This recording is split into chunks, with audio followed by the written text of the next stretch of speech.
Welcome to Biz Help for You with host Candy Messer. Entrepreneurs like to focus on the big picture, like profitability, success, and a smooth-running organization. But there always seems to be those little things like taxes, employee compensation, laws, regulations, and more. Now you can get the answers you need in one place. Join us today as we break it all down for you. Now, here's your host, Candy Messer. Hello and welcome to Biz Help for You with Candy Messer. Thank you for joining us today.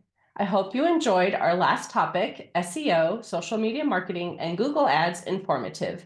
If you are unable to join us and would like to listen to the show, links can be found on my YouTube and Facebook pages, as well as multiple favorite podcast platforms. And if you'd like to receive notifications on when our podcasts have been uploaded, please like and subscribe. And if there are topics you find beneficial or questions you have, please feel free to reach out to me at media@abandp.com.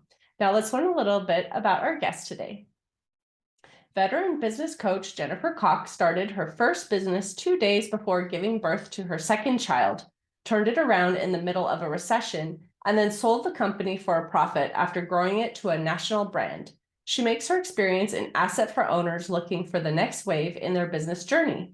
She's the founder of Next Wave Business Coaching, where she's an advocate for small businesses. She helps them who are in their growth mode with strategy, clarity, and mindset to build a business that will survive and thrive for years to come. Her 20 years of owning a brick and mortar business, along with her experience in developing a national brand, has positioned her to help other entrepreneurs reach their dreams while owning a business that doesn't own them. So Jennifer, welcome to the show. Thank you. Thank you for having me. I'm glad to have you here today. My first question is always, tell me a little bit more about yourself and how did you get into doing what you're doing? Well, of course, it's, always a long journey, right? So I started my career in corporate America. I worked in sales and marketing for 10 years before I decided to start my first business. I think it was always in me, being an entrepreneur. And I launched my first business back in 1998. 2 days later, delivered my second child. So here we are, right?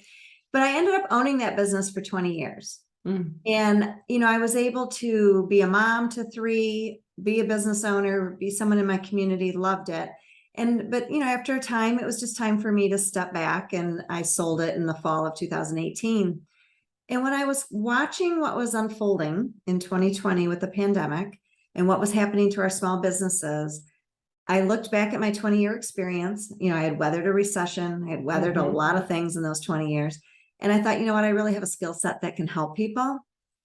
When you own a business for 20 years, people naturally kind of come to you anyway. They just come and pick your brain and ask you lots of questions. So that's when I decided to make it my last business that I'm going to launch. And it's this business coaching, business consulting, and really I'm an advocate for the small business. I just really believe in the power of the small businesses. They're the heart of our communities. And so I don't call this work. I call this my purpose, and I just love it. That's wonderful.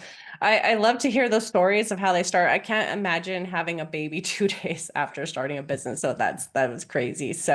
But the topic that I do want to talk about with you is in relation to employment and retaining employees and things like that too. And I know people have heard about the Great Resignation and what has been happening with that. So what is the Great Resignation for anyone who maybe is still unaware of what that actually means? And what does it mean for how we're going to retain or attract employees? So the Great Resignation happened during the pandemic, and really what I call it and what they're calling it really was the Great Reevaluation. For the first time ever, people were changing the way they were looking at their work. We went from this work to live to live to work. So when this happened and people were stuck at home and forced to go home, all of a sudden they realized, you know what? I don't want this 9-to-5 rat race anymore. I don't want to be away from home more than I am home. And, family is important, and lifestyle and health and all these things. So we started reevaluating really what we want. And so then people, because of that, they started quitting. We had a high record number of people quitting their jobs for different reasons. Some had to because their employer, couldn't serve us anymore. But so really, when you look at what's happened for small businesses, the way we used to hire doesn't work anymore. Mm-hmm. We used to put out a help wanted ad all about our needs and what we were trying to fill. And that doesn't work anymore because people are looking for something different. They want to work somewhere where they feel a purpose, they feel a sense of belonging, and they feel like they're making a difference. So Right. we really have to start with looking internally as a small business owner to the way we operate, not just with hiring, but the way we operate across the board. Mm-hmm. That's so true. So if you're saying that the way that we used to find employees through, job postings and things is not the same as it used to be, where should business owners who are looking for employees be searching and posting those jobs? So before we jump into searching and posting, what I encourage small business owners to do, first of all, is we really have to understand what today's employees want. Mm-hmm. So for instance, when you look at, there's 4 key things that today's employees are screaming and saying, this is what I want. The first one is appreciation. Mm-hmm. This latest statistic, 79% of people left their jobs over lack of appreciation. Mm. And, when you own a business, when you're the leader or the manager or the business owner, appreciation can be given and it doesn't have to cost you a lot of money. It can be just, hey, thank you for doing that today. It can be really small ways can make people feel appreciated. Mm-hmm. The second thing that employees are looking for is recognition. Mm-hmm. 60% of today's employees say they want recognition over money. And this is so interesting. I was working with a client who had lost 3 employees in the same month. Oh, wow. Mm-hmm. And they said to me, I went back to all 3 employees and offered them more money. But not one of those 3 took the more money. They didn't take more money. They were looking for something different. And so recognition is key. And then the 2 big ones are transparency.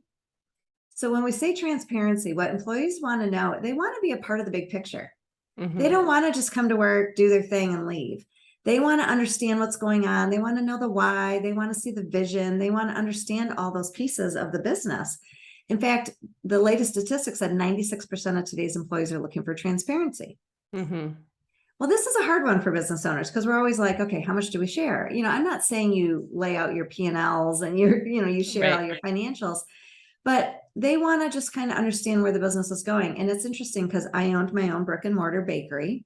And a lot of my employees were high school age, college age, and I didn't really think they cared about the big picture of my business. I thought they were just there for money, for gas and Starbucks, right? And I learned the hard way that they did. They wanted to feel like they were part of it. So what we started doing was what I called got a minute meetings. So, super simple. Didn't overdo it because I know people don't want any more meetings, but once a week we would just stand around one of our baking tables and it was a chance to share with them what's coming up for the week, what the company, what as a company we're working towards, any big orders, anything like that. And it gave them a chance to kind of say, hey, I need help here, or, this is working really well. And we could kind of reward each other. And that made a big difference in our transparency. Right. And then the last one I would say for what your employees really want that's super important is culture and values. Mm-hmm. And I know that's a big loaded topic, right? That's not something that you're just going to solve in a day, but it's not a buzzword. That's what I tell my clients is culture and values is not today's buzzword that's going to be gone tomorrow. Mm-hmm. It's here to stay. And the funny thing is every business owner has culture and values. It's just today's employees are asking you to label them. Mm-hmm. So how do they do that then? Like, obviously you have a culture, but how do they make their culture where it's attractive to employees that they want to draw in or can retain those who they currently have? Correct. So the first step is diving deep with yourself in your business and put words to that. Put words to what's important to you. Because what happens there is then use that as your compass. Use that as your compass to make decisions, whether it's about hiring, whether it's about a new product, whether it's about a client. Every decision you make, you should use those value words as your compass. Mm-hmm. So like in my brick and mortar, when you owned a bakery is very trendy, very, innovative.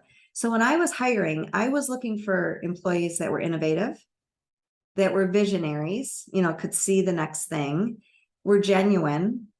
I was looking for team players because our product, not one person could just create it by themselves. So those were important values for me. Mm-hmm. So when I was hiring, I was looking for people that had those same values. And it's funny, sometimes I'll hear people say, well, I'm going to have a bunch of robots. I'm going to have a bunch of clones. Everyone's going to be the same. But they're not. Like, I look at my family. My husband and I have been married 31 years. We have 3 children. Those 3 children have the same mom and dad, Right. the same values, our faith, fun, ambitious, and all 3 children have completely different personalities. Mm-hmm. So just because you're hiring based on values and looking for people that fit into those values doesn't mean you're going to have the same personality. Right.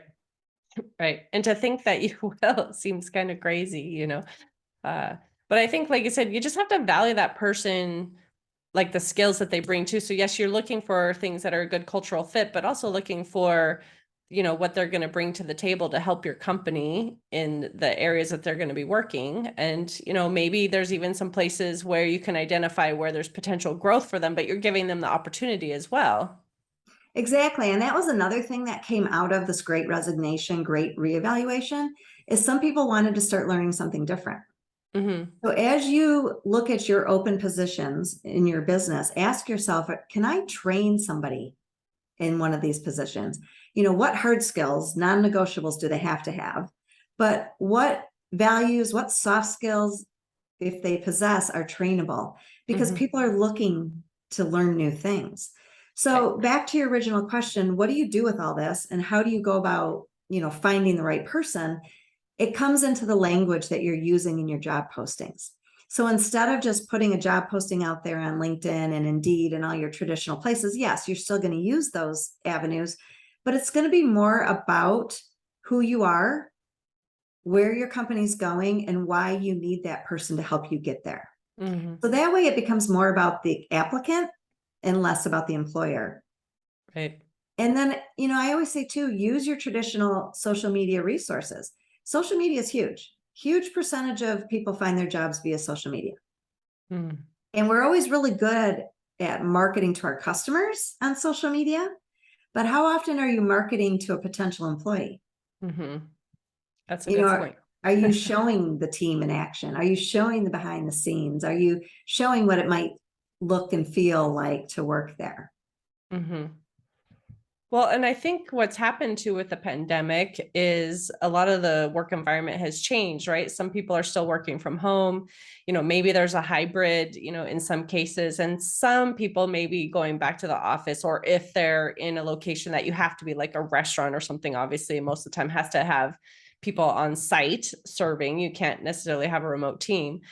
So in their case, it might be a little bit different, but because of that change, not everyone is just in one place. How would you coach someone to continue to build that culture, and be able to bring them on board and have them feel part of the team when they may not be in the same room with everyone anymore?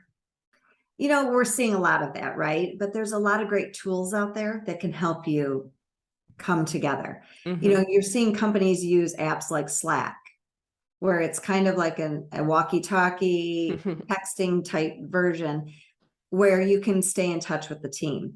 You're going to have to, obviously, nothing's going to replace in-person meetings or Mm-hmm. in-person connections. We need that. People still need that, but we are spread out more. People are hiring from other states. So you have to use automation, just like you and I are meeting over Zoom. You Right. have to use those tools that we have. And really, it's not about the fact that of the tool, it's really about how you're getting them to engage. Mm-hmm. The questions you're asking, how you're leading your meetings, being a little bit more open, asking open-ended questions, getting everyone's input that's going to make them feel valued and feel like they're part of something. Mm-hmm. Right. I think that is one of the things that's important for myself too. My whole team is remote now too. And we have a weekly team meeting, and every once in a while we'll have like a special event, not just the normal kind of thing. I had an employee appreciation just a couple of weeks ago, even, that we did some fun stuff, didn't even talk about business. So I think it's true where you could figure out what you could do to make it fun and interactive, and have everyone feel that they're a part of the group, and making sure that when you bring new employees in, you make them feel welcome from the start. You really do. The onboarding process has become huge for employees, helping them know what to expect, helping them know how to feel supported, how to get a hold of you. All those things are really key elements. And, one of the reasons that looking internally first before you start hiring or as part of the hiring is that your number one recruiting tool is your current employees.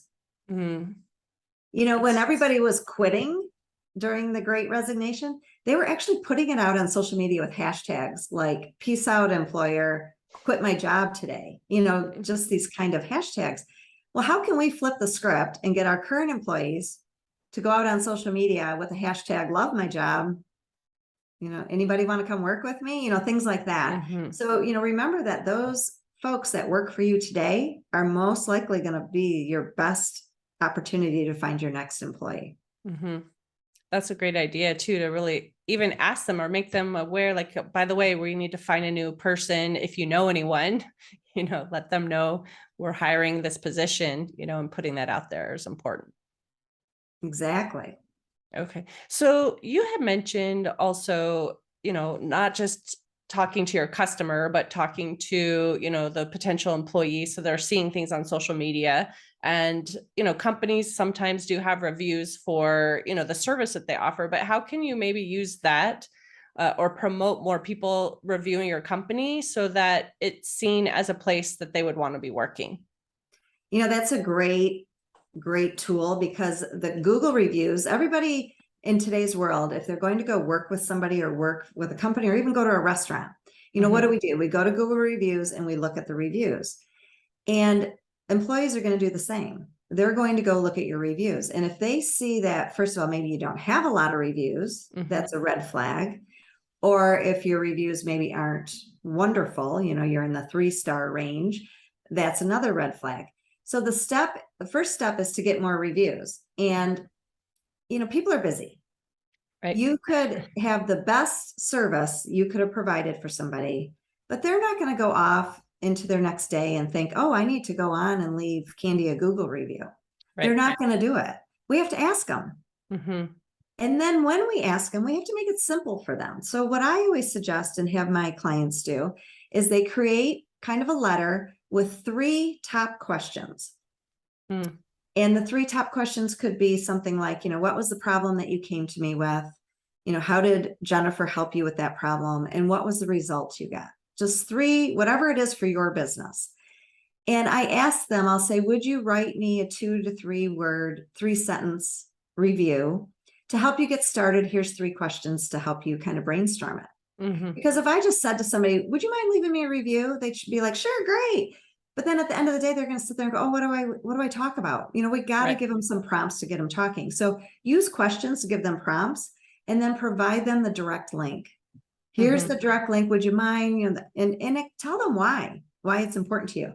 It's okay to say, and to help me grow, people really rely on my reviews. Would you be willing to leave one for me?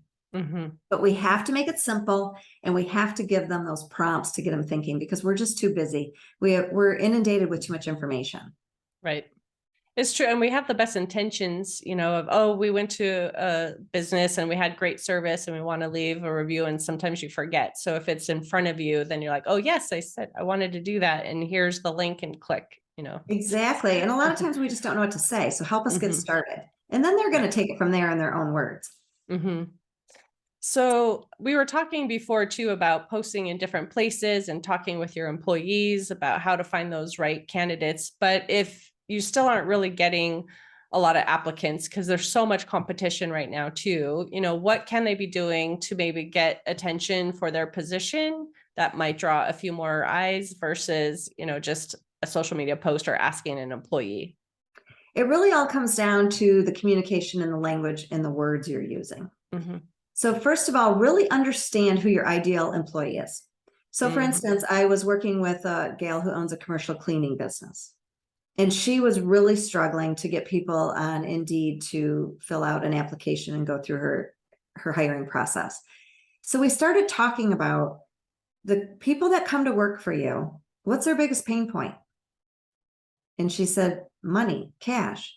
So we changed the verbiage in her help wanted ad to say weekly pay. She actually had to internally switch from bi-weekly to weekly. And the minute she did that, she started getting more applicants. So it really comes down to understanding who is your ideal employee for that role that you're filling. What are their pain points? Why do they want to come work for you? And how can you use words and your messaging to attract them? And That's you a might good have to point. change it a few times, try something for a week, tweak it a little bit, throw it back out there. It's like you just kind of have to keep massaging it until you get it right. Right. And do you actually have a recommendation of like certain keywords to use for certain jobs that would attract the attention? Because sometimes we don't necessarily know exactly how to write the things too. Like we might be really good at what we do in our job, right? But we may not be great at writing the ideal help wanted type ad, so are there certain things that you would recommend someone to include that they may not be thinking about that might help them? Well, first of all, each position's different. Each industry is different. So what I would start by doing is look at your competitors and look at what they're posting. What kind of words are they using? And then the other thing you can do too is go out on Google or go to Amazon and go into the book section of Amazon and type in a title of a book that would appeal to your best employee. So let's say you own a marketing agency and you're looking for somebody who can develop websites. So they have to have some very particular hard skills. If you go to Amazon, you go to the book section and you start looking for books based on how to build your own website, you're going to see some really key words that come up. And those are the industry words that people are probably using. Think of your industry and think of the words that your clients are using, your employees are using. What are those words? Because once again, we want our help wanted ad to be about the employee, not the employer. We want it to be focused on what they want to do and what is important to them and the words that they use. So if you're unsure of that, look around your own industry, use Amazon as a great resource, use Google as a great resource, and just start kind of compiling a list of keywords that you see being used over and over. Right. And that's so true, because sometimes people will be using maybe their industry jargon too, and that might not be what the candidate is going to be searching for, right? So if it's too complicated or it's maybe terms they're not quite familiar with, they may be kind of just glossing over your ad and finding somebody else. Right. And I say too, paint a picture, use your ad to paint a picture of what it looks like to work at your environment. We're very team oriented, we're hybrid, whatever those key elements are of your values, your culture, use that to paint a picture, because we're very visual nowadays. We're used to scrolling through images and scrolling very fast. And that's the other thing too. They say nowadays, like, people look at something for 7 seconds and move on, which 7 seconds is even kind of long. So you don't have a lot of time to capture their attention. Use that first line to really speak to that person like you were speaking to them in a one-on-one situation. That's really smart. And sometimes, maybe someone's looking for someone with more skill, but maybe that position could be trained instead. So maybe they could change the candidate that they're looking for as well, and maybe have more success versus trying to find, here's the person that's, been working in this industry for 2 years, or, they've got a degree in this, things like that. So what would you say to someone who maybe is struggling and they were trying to find something very specific? So I would say, think of the person who's reading that, because a lot of times there might be somebody out there that wants to learn what you're offering, but they feel intimidated, so they're not going to apply. For instance, my son-in-law was looking for a job and he kept seeing all these, he's a college graduate, he's about a year out, and he kept seeing all these job applications that said 4 years plus of experience. Even though his skill set kind of checked a lot of the boxes off of what they were looking for, that intimidated him from applying. He could be the best candidate for them if they're willing to train and mentor and, raise them up, kind of a thing. So think about what you're putting out there. Don't, are you intimidating somebody because you're requiring all these things? If you're willing to be a mentor, if you're willing to train, if you're willing to spend that time. Right. Because well, I think it's important to consider that option. A lot of people don't think of that. They're thinking like, oh, I need to bring in the experienced, chef, or the experienced, like in your business, the baker, right? But maybe you can bring in someone who has never made a batch of cookies before on their own, but you could show them how to do it. And then they would be really loyal to you, even because you've given them a skill that they maybe wouldn't have had otherwise. Exactly. And a lot of times too, if you find somebody with their way of doing it it might not fit into your way of doing things or your culture or your team. So it's sometimes by taking that extra time at the front end, you're going to end up developing an employee that's going to retain and stay there longer and be somebody that can grow with you. Right. Yeah, I think there have been times where I like, just because of the amount of time that I have available or staff has available for the workload, we don't necessarily have time to bring someone in and train from the start, but I actually like when I do have that opportunity to bring somebody in and say, here's where we're going to start. And this is the goal that we're setting for you, over whatever period of time, we'll start teaching you some of these basics. And again, it's true. You could teach them your method of doing things too, so they don't come with a preconceived notion of how to do something. And I have found that oftentimes those have been much better employees in the long run because, again, they've also learned the process, the way that we want to do it, but they've actually had the chance to develop their skills and they come in like more appreciative even of the opportunity versus someone who thinks like, well, I know it all, right? Exactly. So you just really have to ask yourself, where are you at today? How dire is this hire? Like, is it immediate or are you willing to invest a little bit? And, for each owner, that's going to be a different answer depending on the position that's open. Right. And have we heard any potential, like, as things are going to change, like things are going to get a little bit better, maybe you'll have an easier time finding candidates, or do they think that this great resignation or the great reevaluation that you mentioned is going to continue for, a certain period of time still? Any ideas of, what that trend might be? With the cost of inflation, the latest is over each American spending about $500 more a month. People are going to be more hungry to go back to work, those that took a break and haven't been working. And the other thing that's kind of a fun idea, creative idea for small business owners is the side gig.